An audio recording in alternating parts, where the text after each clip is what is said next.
Assalamualaikum warahmatullahi wabarakatuh. Perkenalkan kami dari kelompok 3 yang beranggotakan saya, Irma Mahmudi, dan beberapa anggota lainnya, yaitu Destrina, Fahira Makrifa, Vina Faroza Pramana, Genia Stefani Ileta, dan Lia Putriyeni. Pada kesempatan kali ini, kami akan mempresentasikan materi dari mata kuliah Analisis Laporan Keuangan Perusahaan, yaitu Analisis Arus Kas. Yang pertama yaitu terbelakang. Analisis arus kas merupakan komponen krusial dalam menilai kesehatan keuangan dan keberlanjutan operasional sebuah perusahaan. Penelitian ini berfokus pada analisis arus kas dari periode 2022 hingga 2024, khususnya melalui perhitungan rasio-rasio utama yang dikelompokkan menjadi rasio kecukupan dan rasio efisiensi. Rasio kecukupan arus kas secara khusus menilai kemampuan arus kas dari operasi untuk menutupi kewajiban wajib perusahaan seperti utang, belanja modal, dan dividen. Sementara itu, rasio efisiensi memberikan gambaran mengenai seberapa efektif perusahaan dalam mengubah penjualan dan laba operasional menjadi arus kas, serta menilai kualitas pendapatan dan penggunaan aset. Analisis ini membandingkan kinerja perusahaan dengan rata-rata industri untuk mengidentifikasi kekuatan kekuatan komparatif dan area yang memerlukan perbaikan dalam pengelolaan arus kas. Data yang disajikan mencakup 6 rasio kecukupan, termasuk cash flow adequacy, long term debt payment, dan cash flow liquidity, dan 4 rasio efisiensi termasuk quality of sales dan cash flow return on asset. Untuk pembahasan materi selanjutnya akan dipresentasikan oleh Lia. Kepada Lia dipersilakan. Terima kasih kepada moderator. Baiklah, saya akan melanjutkan materi tentang rasio kecukupan. Rasio kecukupan arus kas atau cash flow adequacy ratio yang merupakan metrik keuangan untuk menilai apakah arus kas operasi suatu perusahaan cukup untuk menutupi biaya operasional yang berkelanjutan. Metrik ini dihitung dengan membandingkan arus kas dari operasi dengan pembayaran kewajiban wajib, seperti utang, belanja modal, dan dividen. 1. Cash flow adequacy. Rasio kecukupan arus kas menilai apakah arus kas operasi perusahaan cukup untuk menutupi investasi yang dilakukan. Rumusnya yaitu kas dari aktivitas operasi dibagi kas yang digunakan untuk investasi. Next. Dari hasil berikut, ini menunjukkan bahwa adanya perbaikan signifikan dalam kecukupan arus kas pada tahun 2022, rasio 0,64 berada di bawah 1, menandakan si FFO belum cukup untuk menutupi investasi. Namun rasio meningkat tajam menjadi 2,29 pada 2023 dan mencapai 8,48 pada 2024. Nilai yang jauh di atas satu ini menunjukkan bahwa CFFO di tahun ke tahun terakhir lebih dari cukup untuk membiayai pengeluaran investasi, melampaui rata-rata industri sebesar 4,32, terutama di tahun 2024. Next.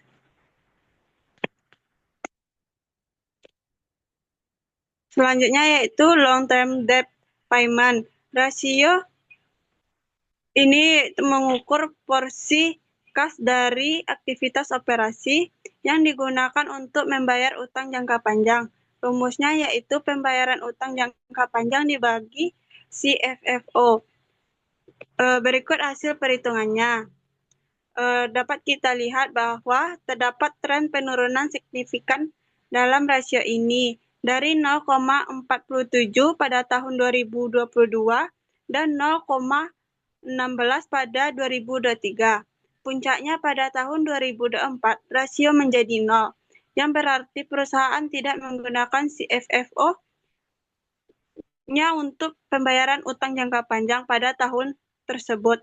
Hal ini bisa mengindikasikan bahwa perusahaan sudah melunasi kewajiban jangka panjangnya atau melakukan refinancing. Baiklah, hanya itu yang dapat saya sampaikan. Saya kembalikan pada moderator. Baik, terima kasih kepada Lia. Materi selanjutnya akan dipresentasikan oleh Vina. Kepada Vina, dipersilakan. Terima kasih moderator. Untuk materi selanjutnya yaitu reinvestment.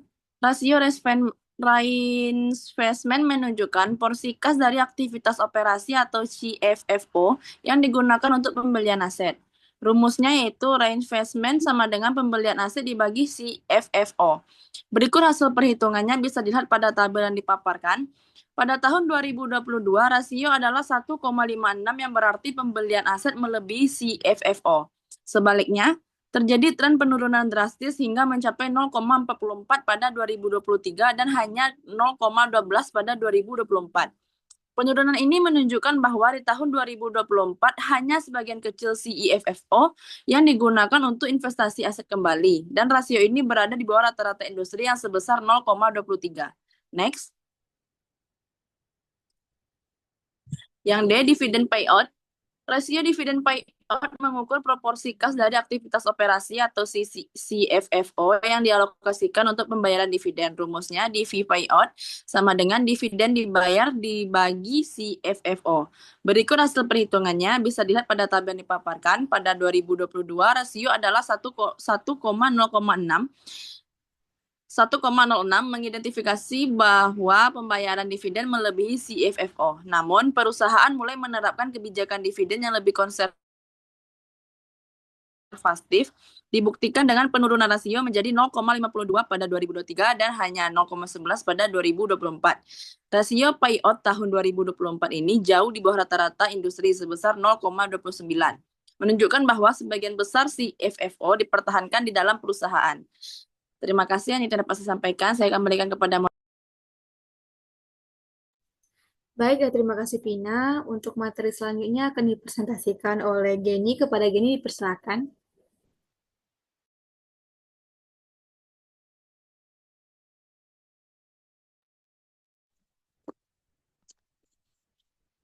Baik, terima kasih kepada moderator. Materi selanjutnya yaitu cash debt coverage. Rasio cash debt coverage mengukur kemampuan CFFO untuk menutupi kebutuhan kas dari aktivitas pendanaan. Rumusnya CDC sama dengan CFFO dibagi kas aktivitas pendanaan. Berikut hasil perhitungannya. Dapat dilihat pada tabel berikut ini. Perusahaan menunjukkan peningkatan cakupan utang kas dari 1,80 tahun 2022 menjadi 2,58 tahun 2023 dan mencapai 2,67 pada tahun 2024. Nilai ini menunjukkan kemampuan perusahaan yang stabil dan memadai dalam melunasi kewajiban pendanaan melalui arus kas operasi. Meskipun ada peningkatan, rasio perusahaan masih lebih rendah dari rata-rata industri sebesar 3,75.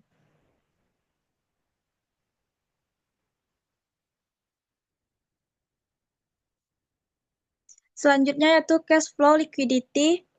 Rasio cash flow liquidity menunjukkan kemampuan kas dari aktivitas operasi CFFO untuk menutupi kewajiban lancar. Rumusnya yaitu CFFO dibagi kewajiban lancar. Berikut hasil perhitungannya dapat dilihat pada tabel berikut ini. Rasio ini menunjukkan tren peningkatan bertahap dari 0,28 pada tahun 2022 menjadi 0,34 pada tahun 2023 dan mencapai 0,40 pada tahun 2024. Peningkatan ini mengidentifikasikan likuiditas arus kas yang membaik, akan tetapi rasio 0,40 ini masih jauh di bawah rata-rata industri sebesar 0,87. Menunjukkan bahwa secara industri, perusahaan pesaing memiliki kemampuan likuiditas arus kas yang lebih kuat. Sekian materi dari saya kembalikan kepada moderator.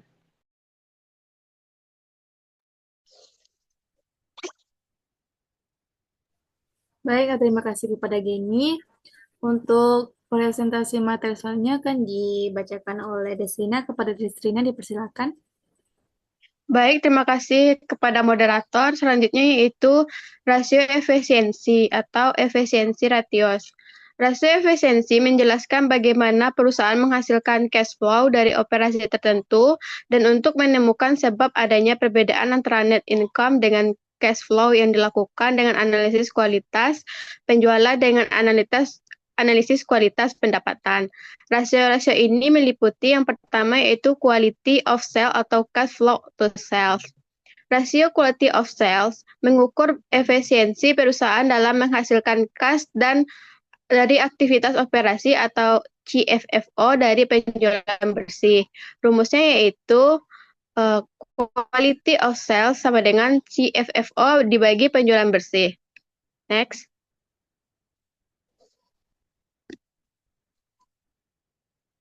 Berikut hasil perhitungannya.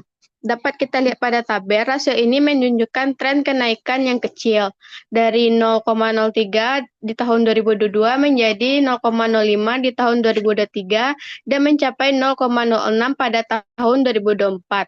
Meskipun ada peningkatan efisiensi, nilai rasio ini sangat rendah dibandingkan rata-rata industri sebesar 0,15, mengindikasikan bahwa hanya sedikit dari setiap rupiah penjualan yang berhasil diubah menjadi CFFO jauh di bawah efisiensi rata-rata industri.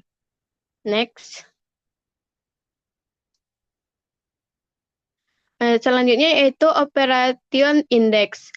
Operation Index mengukur sejauh mana laba operasi basis akrual didukung oleh kas dari aktivitas operasi.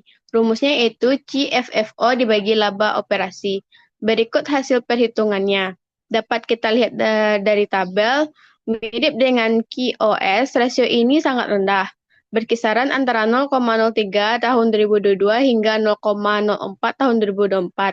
Nilai yang rendah ini menunjukkan adanya disparitas besar antara laba yang dilaporkan dan arus kas yang dihasilkan.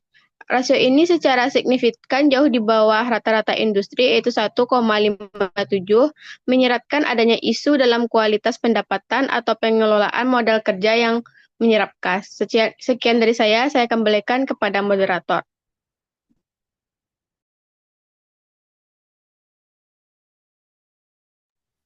Baik, terima kasih kepada Desrina. Untuk materi selanjutnya akan dipresentasikan oleh Fahira. Kepada Fahira dipersilakan.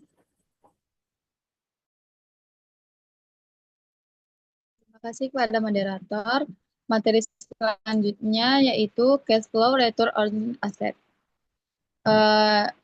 Mengukur efisiensi perusahaan dalam menghasilkan kas dari aktivitas operasi atau CFFO dari total aset yang dimiliki. Rumusnya CFROA sama dengan CFFO dibagi total aset.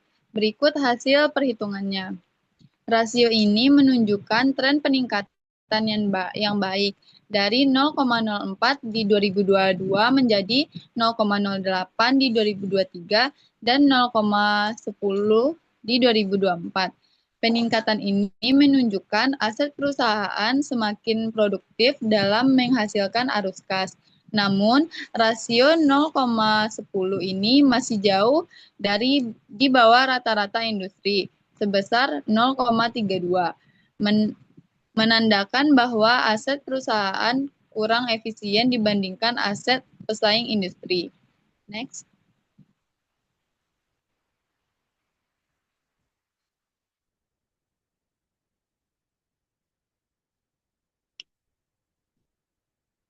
Selanjutnya, cash flow return on stakeholder equity.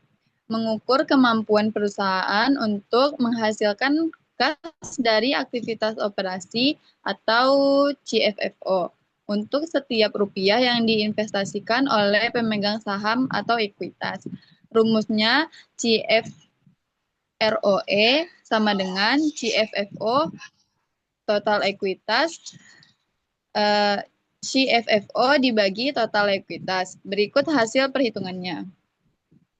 Rasio ini menunjukkan perbaikan, meningkat dari 0,06 pada 2022 menjadi 0,12 pada 2023 dan mencapai 0,14 pada 2024. Perbaikan ini mencerminkan peningkatan pengembalian arus kas kepada pemegang saham. Sama seperti CFROA, rasio 0,14 ini masih lebih rendah dari rata-rata industri sebesar 0,32, menunjukkan bahwa pengembalian arus kas dari ekuitas perusahaan belum seefisien rata-rata industri. Next. Sekian materi dari saya kembalikan kepada moderator. Baik, terima kasih kepada Fahira. Kesimpulan dari presentasi kami kali ini yaitu, berdasarkan analisis rasio arus kas tahun 2022 hingga 2024, perusahaan menunjukkan peningkatan signifikan dalam kecukupan dan efisiensi pengelolaan kas. Rasio cash flow adequacy atau CFA naik dari 0,64 menjadi 8,48, jauh di atas rata-rata industri yang 4,32, menandakan kemampuan perusahaan yang sangat baik dalam membiayai investasi dari arus kas operasi. Rasio cash debt coverage atau CDC juga mencapai 2,67 pada 2024, menunjukkan kemampuan yang baik dalam menutupi kewajiban pendanaan meski masih di bawah rata-rata industri yang 3,75. Selain itu, kebijakan perusahaan yang lebih konservatif terlihat dari penurunan rasio reinvestment menjadi 0,12 dan dividen payout menjadi 0,11. Keduanya di bawah rata-rata industri, menandakan fokus pada penguatan posisi kas dan keberlanjutan keuangan.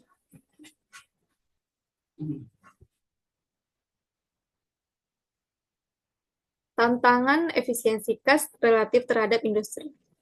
Meskipun perusahaan memiliki kecukupan kas yang kuat, efisiensi pengelolaan kas masih tertinggal dibandingkan rata-rata industri. Rasio efisiensi seperti Quality of Sales, Operation Index, CFROA, dan CFROE menunjukkan nilai jauh lebih rendah dari pesaing, dengan Operation Index hanya 0,06 dan Quality of Sales 0,06 pada 2024. Dibandingkan rata-rata industri masing-masing yaitu 1,57 dan 0,15. Hal ini menunjukkan rendahnya kemampuan perusahaan dalam mengubah penjualan dan laba operasional menjadi arus kas, kemungkinan akibat manajemen modal kerja yang belum optimal. Selain itu, kemampuan aset CFROA 0,10 dan ekuitas CFROE 0,14 dalam menghasilkan arus kas juga masih di bawah rata-rata industri yang 0,32. Secara keseluruhan, meskipun arus kas perusahaan cukup sehat untuk mendukung investasi, peningkatan efisiensi operasional dan kualitas pendapatan tetap menjadi prioritas untuk mencapai kinerja selevel industri. Baik, hanya itu presentasi dapat kami sampaikan. Apabila ada kesalahan kata dalam presentasi, kami mohon maaf. Sekian kami tutup dengan wassalamualaikum warahmatullahi wabarakatuh.